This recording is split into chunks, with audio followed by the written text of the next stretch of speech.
bit daunting to try to face a discussion of prayer in 1 hour, but we'll see what we can do. I think we've already lost a few minutes. The question arises, well, God is God, and he's going to do what he wants. He doeth whatsoever he willeth, and he shall not be asked of his doings. That's one of the divine verses. So why do we need to pray?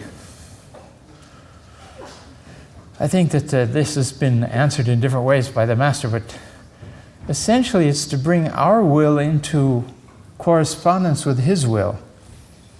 Abdu'l-Baha told a story years ago. He said there was a man, a Baha'i, who was always supremely happy.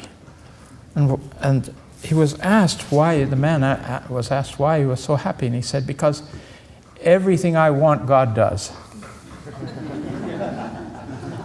The Master says, so how did that come about, And the man said, well, I found out that God does whatever he wants.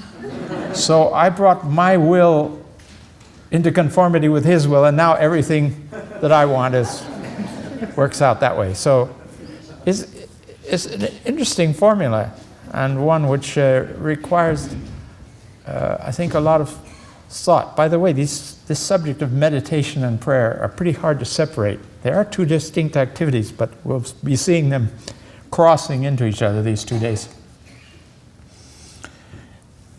In a statement that the Master made with regard to the question, why pray, what is the wisdom thereof? For God has established everything and execute the affairs after the best order, and he ordains everything according to a becoming measure and puts things in their proper places with the greatest propriety and perfection. Therefore, what is the wisdom in beseeching and supplicating and stating one's wants and seeking help? And the Master responded, know thou verily it is becoming of a weak one to supplicate to the strong one, and it behooveth the seeker of bounty to beseech the glorious, bountiful one. When one supplicates to his Lord, turns unto him and seeks bounty from his ocean, this supplication is by itself a light to his heart, an illumination to his sight, a life to his soul, and an exaltation for his being. Therefore, during thy supplication to God and thy reciting, thy name is my healing, consider how thine heart is cheered up, thy soul delighted by the spirit of the love of God, and thy mind becomes attracted to the kingdom of God. By these attractions, one's ability and capacity increase. When the vessel is widened, the water increaseth. When the thirst grows, the bounty of the cloud becomes agreeable to the taste of man. This is the mystery of supplication and the wisdom of stating one's wants, in other words, of praying to God. The verses of God have been given to us, and we have two major categories of prayers. We have the obligatory prayers on the one hand, and then we have the other prayers, which have sometimes been called occasional prayers, but I think they're constant prayers also.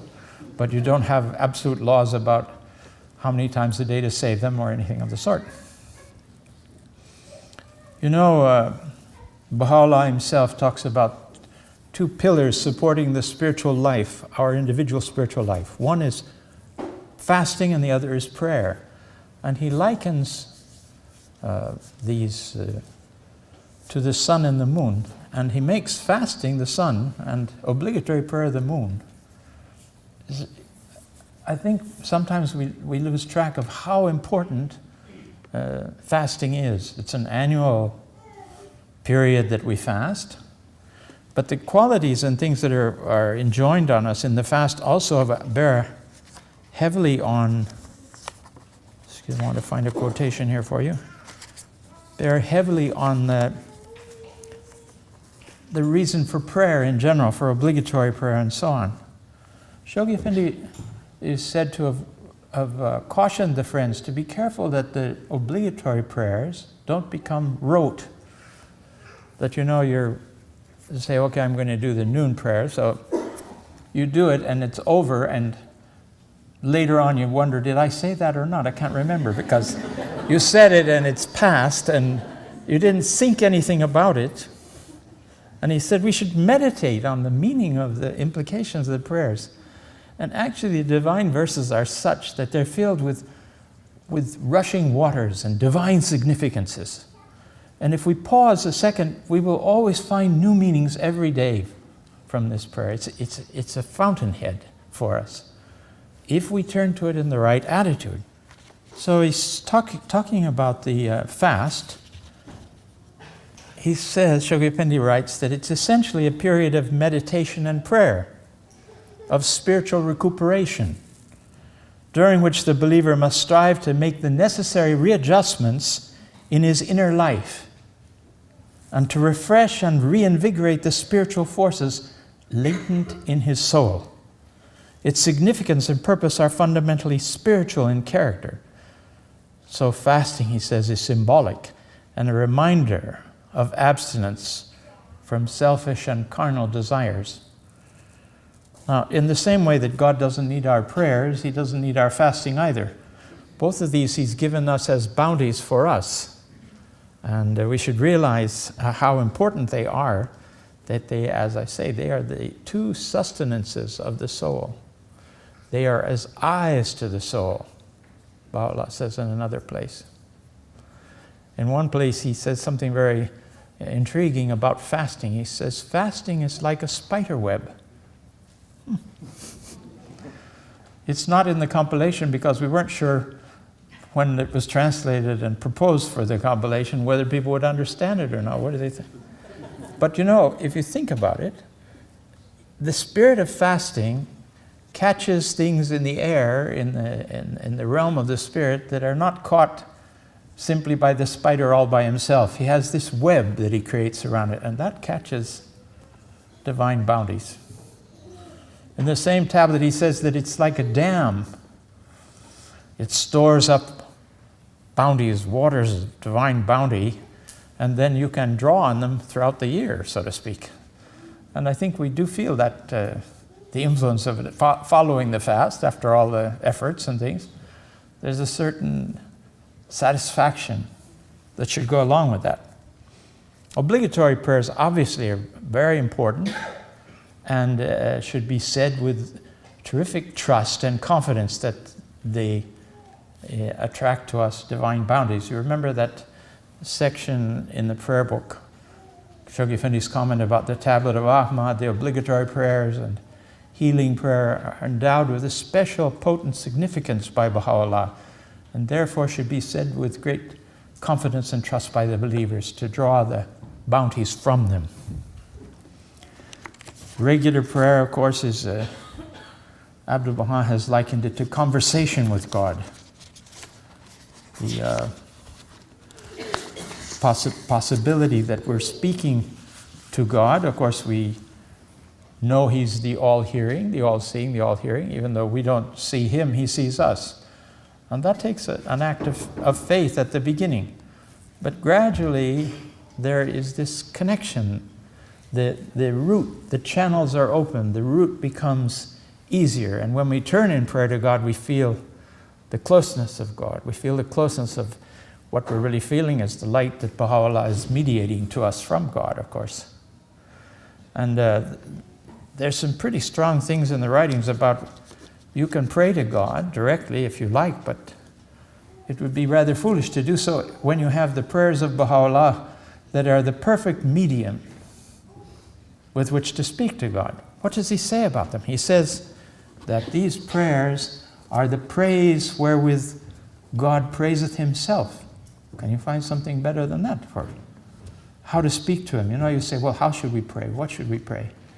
Fortunately, the manifestation of God gives us, in particular you find that in the collection of prayers and meditations by Baha'u'llah, that Shoghi Effendi translated very early on in his ministry. By these means, we can see what our attitude should be towards God. The Bab goes so far as to say that we want the will of God, we pray for the will of God out of love for him, and we're not concerned about the outcome of the prayer. That's with God. And if he's going to give you heaven because of that, fine. And if he's sending you to hell because of it, fine as well. That's a difficult state of detachment to come to.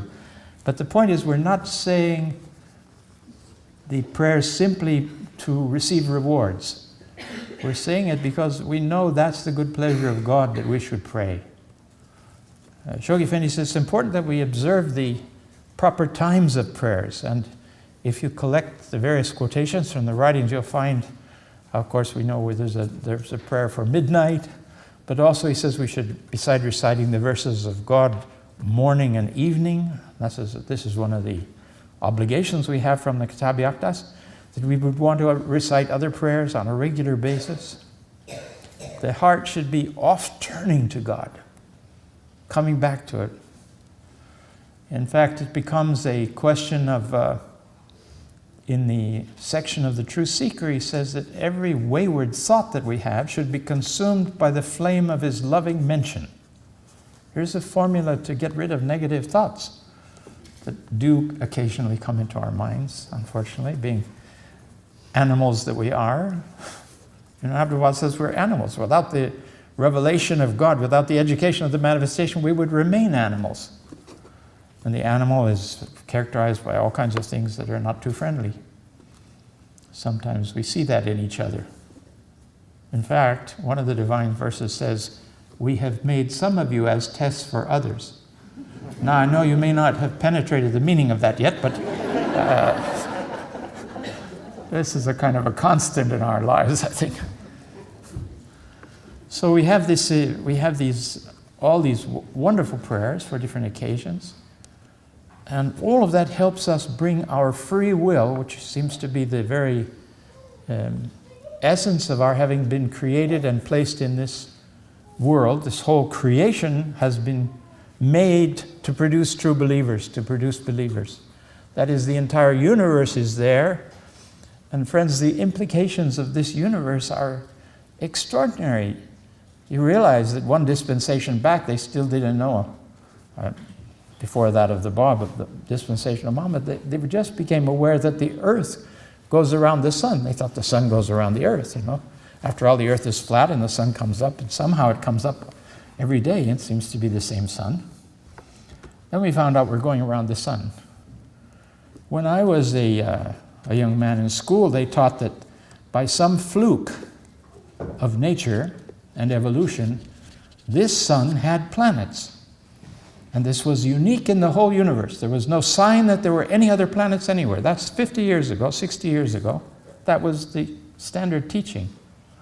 Baha'u'llah had already gone way beyond that and opened the horizons of the people of the world with the statement that every fixed star has planets, and every planet has creatures whose numbers no man can compute. Suddenly we have the manifestation of God opening up in space an endless universe. And the statements that he says that the reason for the creation of man, the reason that you're here, is to gain spiritual wakefulness and awareness, is a universal law. So I think we'll be finding, Abdu'l-Baha says that it's the creatures in those other worlds are there for the purposes of attaining knowledge of God as well. He says they're constituted according to the chemical makeup of those particular planets. So there may be some differences in physical makeup, but I think the image and likeness of God, and even this outward form, he says this is a form up to which the whole universe conforms. He also talks about endless manifestations of God. He talks about just on our planet alone, universal cycles before the one that we're in. In other words, both in history and time and in space, all the limits have been shattered. We don't know how to even approach that. But he tells us that we've been placed in this world of darkness at the beginning for us, so that we might come to appreciate light. And all of the negative things that we think, for instance, illness, is so that we could recognize health. If there were never any illness, how would you know what health is? So through this variety of darkness and light and good and evil, we come to understand what the purpose of God is, the bounty of God, and He invites us to reflect His light. And He tells us that it's hidden within us, it's latent within us. How shall we awaken it? And it's through a life of devotion, of prayer, of service, all these closely related, as we'll see in the course of the week here, and you already know from your own studies of the writings. We become aware, and we fulfill what the Bob says. He said, God has given us free will in order that we might choose the will of God. And then he adds, any other use of this power of free will, is illicit. It's not made for, you say free will, so I can choose what I like. That's what God is, yeah, He's done it. But one of the things results in life and heavenly bounties and awareness, and the other results in all kinds of disasters and the animal nature of man ruling over us. It's like as a man who, the spirit of man is like the rider and the horse is like the body. And any of you that have ridden horses, you know that you have to have the horse under control, or the horse will take you off where you don't want to go. And he may throw you off as well, you don't know. So we have to know the rules of riding, and then the mount becomes the means of our ascending to magnificent heights under full control of the body that we've been given. So we move gradually by stages through acts of prayer, acts of service, as the house is calling us to constantly be thinking of how our devotions will result in actions, in good actions, and how the greatest of all actions is delivering the message of Baha'u'llah to other souls. Through that we see the outcome of a life of devotion and prayer. In confirmation of that, we have a message of the Guardian where he says, teaching is the source of divine confirmation. It's not sufficient to pray diligently for guidance, but this prayer must be followed by meditation. As to the best methods of action, meditation adds to the best methods of action, and then action itself. And certainly this process is that we see in these various 5-year plans of reflecting on the result of what we're doing and then deciding what is the appropriate action after that is right in line with this pattern. Even if action should not produce results immediately, or perhaps not be entirely correct, that does not make so much difference, because prayers can only be answered through action. And if someone's action is wrong, God can use that method of showing the pathway which is right. So not worrying too much about getting it exactly right. Put yourself in motion, and then He's able to guide you. I remember when I was a brand new Baha'i, they said, you have to start the car and start driving, then you can get guidance. Don't sit there with the car engine off and ask for guidance, which way to turn and where to go. It seemed like good advice to me. The Master assured us that when we forget ourselves and strive with all our powers to serve and teach the faith, we receive divine assistance. It is not we who do the work, but we are the instruments used at that time for the purpose of teaching His cause. So the divine plan is something that's in the charge of God. He's got the Master has given it, and He's watching over it, and the role of Baha'u'llah is the supreme ordainer for all aspects of it. When we can conform our will to the will of God, then He uses us in the way that we need to be used at that time in our lives. And this is a wonderful confirmation for us to know this. I remember surveying, thinking about having been at the World Center, excuse me for a personal comment here, been there for 39 years, and I was leaving, I was thinking, well, that's wonderful.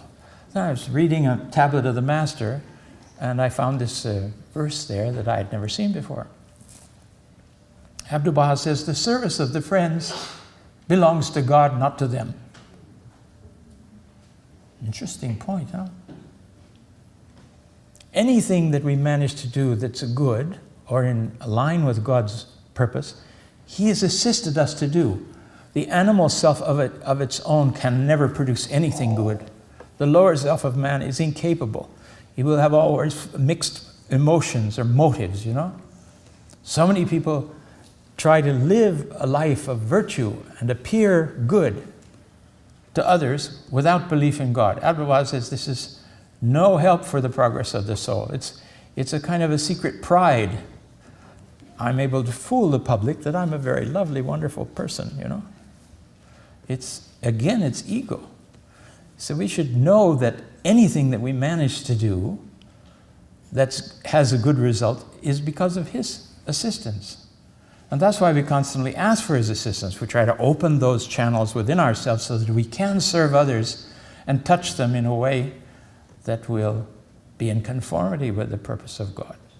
And that's why Baha'i speakers are said that they should depend on, Abdu'l-Baha says, turn to me and I will inspire you what to say. Of course, the source from which we take what to say is to some degree, not entirely, but to some degree dependent on how much we have studied the cause. We've deepened in the literature of the faith so that we have that subconsciously, we have it within us, Shoghi Effendi says, so when the Holy Spirit comes and inspires us, out comes something from the writings. Otherwise, out comes something maybe very kind and nice and loving, but not too helpful.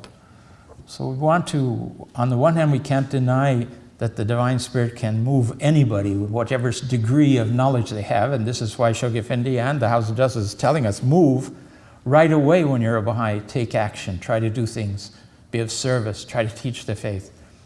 I remember in Nicaragua, the first Baha'i in Bluefields, which was this sleepy little tropical town on the edge of a rainforest, where I landed as a pioneer in 1958. The first Baha'i, who recently passed away with great honors, a simple fellow, had a bit of a farming patch, and he lived in the town. He was very excited about the cause. He heard about it. We told him about Baha'u'llah. By that time, there were some other pioneers around.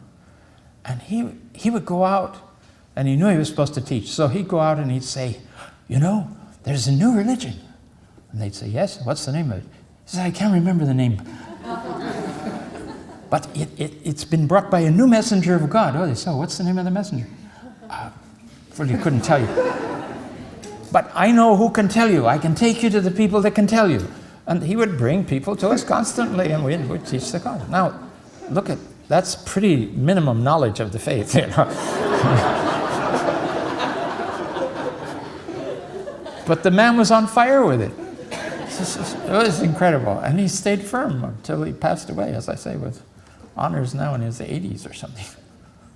I remember Dr. Muhajir telling us, the hand of the cause. He'd been teaching in the Mentawai Islands, and whole tribes had come into the faith.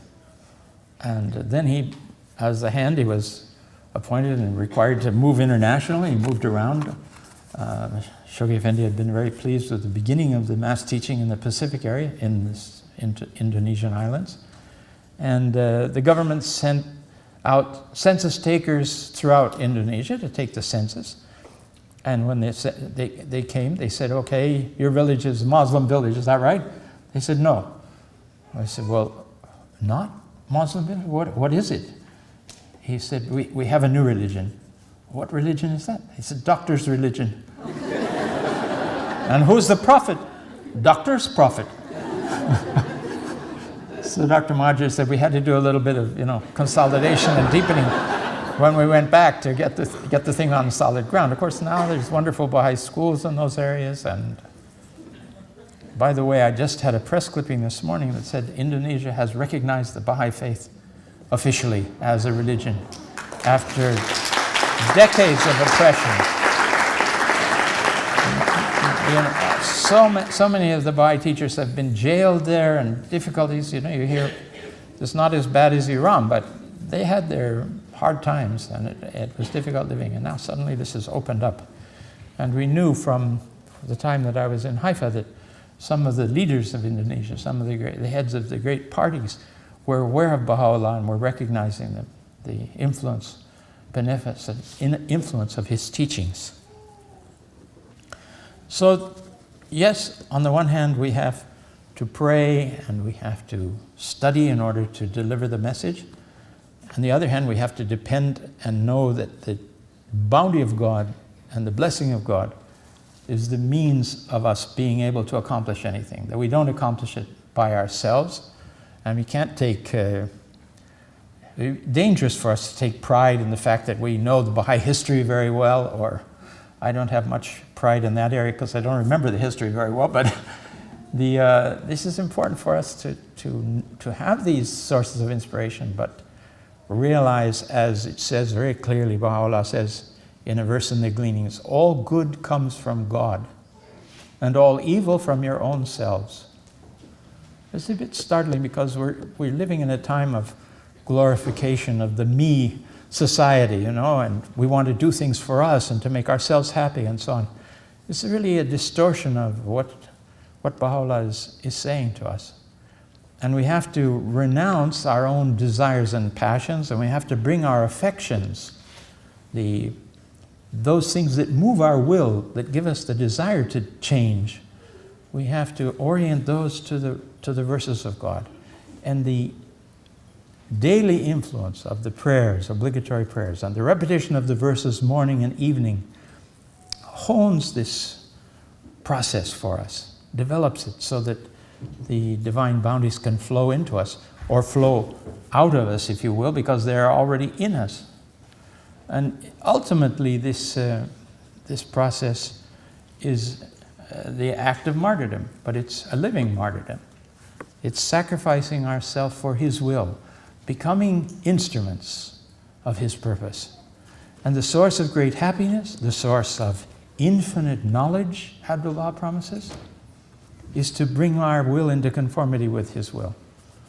There's nothing greater than that, so to speak. Friends, the reward is mighty, the path is not easy, but when we ask for God's help, He sends help to us. And sometimes that help is not in the form that you would welcome if you knew ahead of time. Because He tests us, He profoundly tests us. But He says He doesn't test us beyond our capacity. But He does send the next thing we need to learn in order to advance. And one of the things the Master says is that God sends us a test, and I think everybody in the room will know which test matches this scenario in your lives. That is a failing that you have, something you repeat that you shouldn't repeat, or something you do that you shouldn't do, or a way you act that is not appropriate for a Baha'i, so that thing comes to your attention. So you say, okay, I've identified that. Well and good, I'll work on that. I will work on it.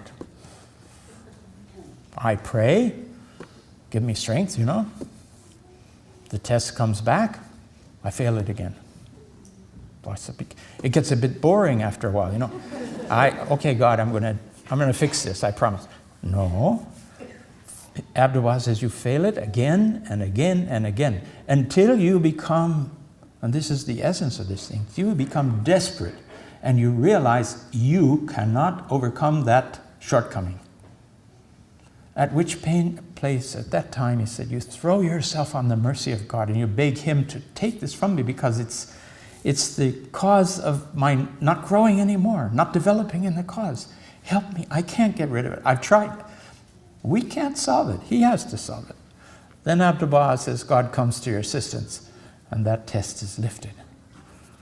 Behind it is standing the grim face of the next one that you will quickly identify also. And maybe you think you can resolve that by yourself now, but it doesn't work. You have to. This is the weak one supplicating to the strong one, the realization that we cannot do this on our own.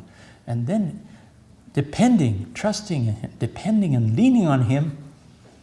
Abdullah says in one place, he says, if your life is too difficult, if you're surrounded by too many difficulties, he says, lean on me. This is so sweet, the way the Master says this. Lean on me, so I can put your head on His shoulder and take comfort.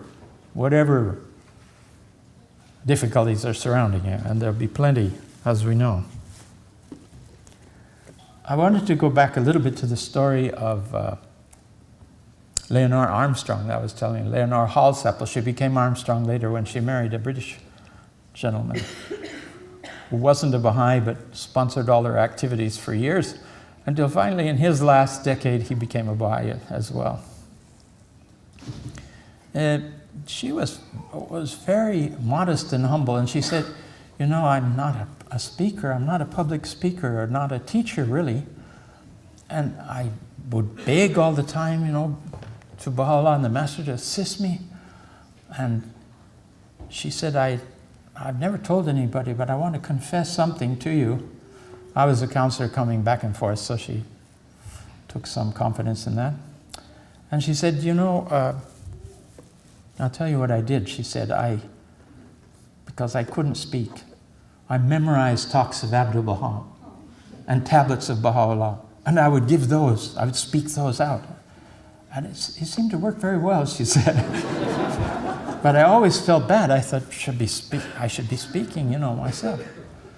So I was able to tell her that I had heard a story from The Guardian, actually in the form of a pilgrim note, where he said there were 3 levels of Baha'i teachers. The Baha'i teachers went through 3 different stages. The first stage, he said, is you're attracted to the faith, but probably you like better one teaching of the cause or one principle more than the others. So he said, whenever you speak about the cause, you will deliver that principle, because that's the one that you're most convinced and familiar with. And then you'll add, he said, some ideas of your own to make it more interesting, you know. Effective, but not too effective. And also it doesn't conform with Abdu'l-Baha's formula that you should look at the seeker, you should investigate and hear from the seeker, so that you know, out of the great medicine chest of Baha'u'llah's guidance and tablets, which remedy to give first. There's some remedies in there, if you give them first, it kills the poor person, the patient, you know, like one place here, Shogyafindi says, he would advise you not necessarily to start with such a difficult topic as no wine. I'm going to interrupt it and go and I'll come back to this story, but I want to say something about Dr. Muhajir in South America. He was with us, we all met, the counselors met with him in Peru years ago. That would have been in the late 60s. And we had a press conference, very successful press conference, and then we had a public meeting. And the public meeting was about the size of this gathering here. A lot of Peruvians were there. And he gave a talk, a 20-minute talk, which became 40 minutes with a translation. I was a translator, going back and forth from English to Spanish. It was such a brilliant talk. It was so fresh. Because he was concentrated, constantly moving, teaching the cause, he had this flow of inspiration. It was out of this world. That talk was it left the audience, I would say, homogenized. It was just so nice and creamy, and the whole audience was there. So the chairman of the NSA was the chairman of the meeting. He said, will he take questions? So I asked him between ways, okay, if there are any questions. I wouldn't have thought there should be any questions. A man in the 3rd row with a big red nose. Yes? What about wine?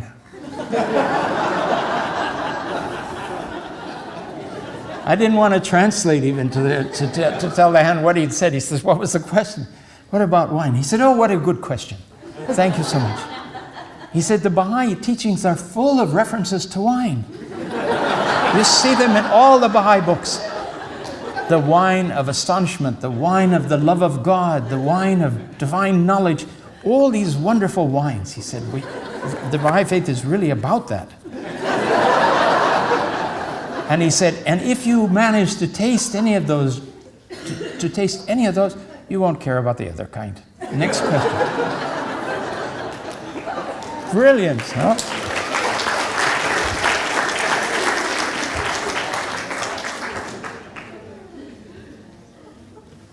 God can help us and use, as the Master says in one place, our mistakes to advance the cause. Don't be too upset if you don't get it right, you're trying. And sincere efforts. He can make out of sincere efforts victories for the cause. That's a whole volume by itself, I suppose we could write. This the first stage of teacher was that one where we favorite principle and an elaboration of our own ideas about the emancipation of women or one universal language, and probably should be Esperanto, and I don't know, the different things, the different phases that people have gone through. The second stage, he said, is when the believer faces the literature of the cause, studies it to the point where when he speaks, in his own words, he conveys the reality of the case, the truth of the cause. In other words, he gets the teachings right and in a more balanced form. Second stage of teaching, quite more effective than the first stage. But then he said there's the highest stage of teaching, and this was the one I was savoring to deliver to Leonora. He says the third stage of the teaching is when you get to the point where you're so familiar with the writings that you've memorized passages, and in your presentation the original writings come out. And he says, of course, this is the most effective because these words have a power of penetration to the human heart. And that's the highest degree, he said, of the teachers of the cause. Well, she looked modestly pleased about that. Then she told me a story about going to the Amazon. This is a small, very modest lady. She said, I took a boat from Belen in the mouth of the Amazon and worked my way up the Amazon River, would stop at these little towns and so on. I saw later newspaper clippings. Angel of Light visits our town. She got off she would attract the population like crazy. And she said, I didn't know what to do. They were asking me for blessings and remedies and everything. Somehow it had gone ahead that she was such a saintly soul. And of course she was. The Master says that if you're going to teach the faith, you should become incarnate light. Huh? Head to foot, you should be glowing. Oh, that was Leonora. She just glowed. She glowed in the dark, actually. So she's moving up there and she's causing this excitement all along the way. And she said, I had aspirins I gave to people sometimes, very sick people. And I would pray, oh, Allah, help these people, son.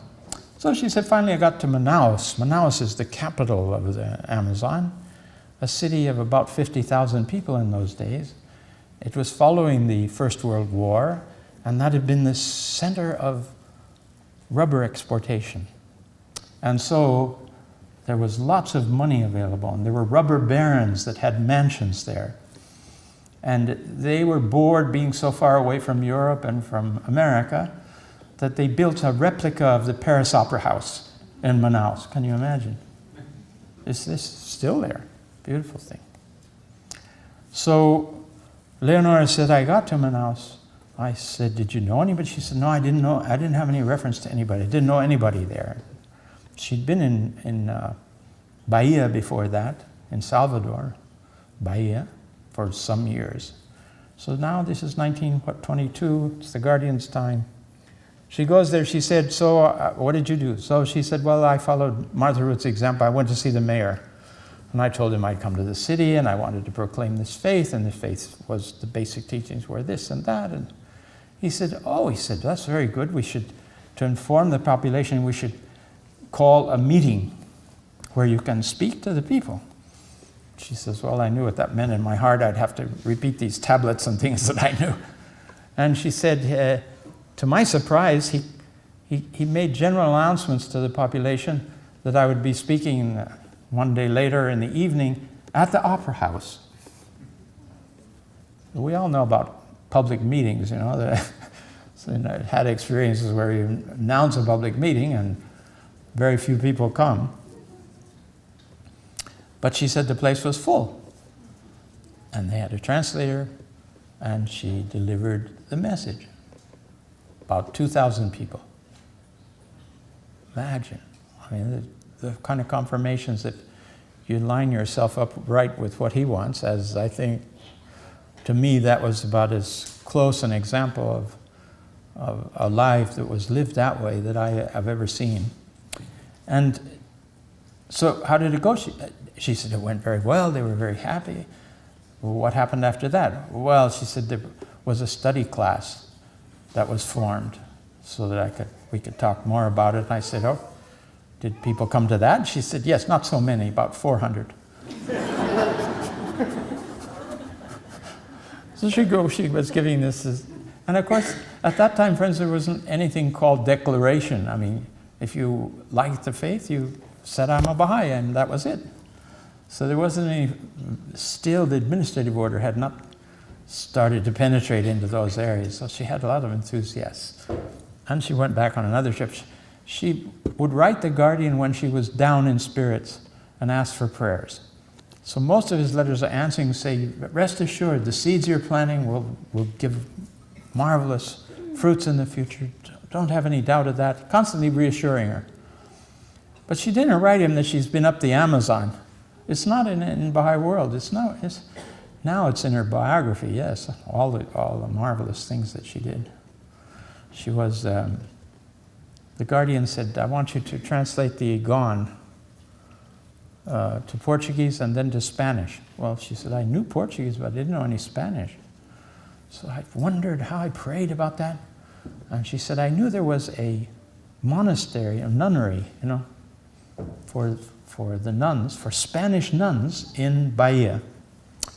So she said, I went to them, and the Mother Superior received me. And I said, I had this translation that I needed to have corrected by Spanish speakers. And I was wondering if they could help. And she looked at a few pages of it, and she said, we could help, but I can't give the manuscript to any one of these nuns. I can give 1 page, and then after 5 pages, another page, and after 5, so they can't get the gist of it, She said, that would be fine. So that was the result of that, was the first Spanish translation of the Kitab-i-Igan. And Leonora got it printed and sent it all over South America to the Theosophists and other organizations that she knew would be interested in receiving it. Late in her life, I was staying with her, and she had adopted, in the course of her days, about 12 children that she'd raised. Amazing. And she still had a very obstreperous little 8-year-old. Was really a terror, this kid. Anyway, she was managing, and one of her earlier children was living with them, and she would help to take care of this little boy, and her husband was still alive at that point. And she said, I get up at 6 and I'm busy with the affairs of the day. She had a farm. She would bring produce from the farm into the city and so on. She owned apartments and everything. This was in the later stages of her life. And she said, then I finish all my duties about 9 o'clock in the evening, she said. And that's when I start my translation work. And she says, I'm sorry to confess, she said, I'm getting older and weaker. She was nearly 70 at that time. And she said, I would generally go to 3:30 and then go to bed and get up at 6. And she said, lately I haven't been able, I've had to stop at 3. And she asked me what I thought of that, and I wanted to die.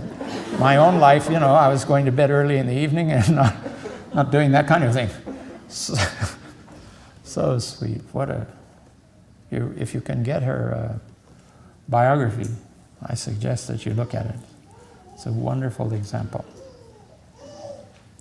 Now, back to this question of a life of devotion, of prayer, and attending to the will of God, and reading the verses of God so that those particular parts of our brain and our consciousness that we have acquired from others in the course of our lives, first from our beloved parents who don't always get it right, and then by school children, and finally by the teachers in the school, and then by our peers when we're teenagers, until we reach the age of 16 where we know everything, and then 17 when we find out we didn't really. So all of these phases of life, we acquire knowledge, and we have a very different outlook. If you travel around the world very much, you see that the people have different ways of viewing life because of what they've inherited from their surroundings. Then we have the media on top of that, and we have the literature, general literature in the countries where we live. So all these things telling us what life is about and how we should think and how we should understand. And even science, which should be the source of knowledge to us, oftentimes is engaged in theories and ideas which don't conform to the divine word immediately, like the question of no planets except here, and now we know that the universe is filled with billions of planets. So all of that needs to be gradually replaced by attention to the divine word, reciting the words of God, reading the words of God. It's as if it removes bad cells and puts good ones in its place. And from, the question of crystallization, Shoghi Effendi talks about the New World Order crystallizing in the consciousness of the world. So likewise, our own Baha'i life, our own relationship with God crystallizes within our consciousness as we apply the salts to this murk of our inherited consciousness and the one we've borrowed from everybody else. The salts of the verses of God, of the revelation, gradually bring it to the point where it crystallizes.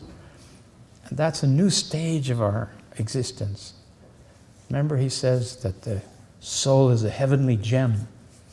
The quality of the gem is that it reflects light and it also refracts light in new ways. So the excitement that comes when our consciousness is clarified through a life of prayer and meditation and service, gradually as that new consciousness comes into being, then we're assisted to perform, I think, services of a much greater order than we previously could even conceive of. And so this is the reason that we need to devote ourselves to our prayer books, to the knowledge and study of the writings that we'll talk about on another day. And tomorrow we'll look a little bit more at the question of meditation. What's the difference between prayer and meditation, and where should it lead us?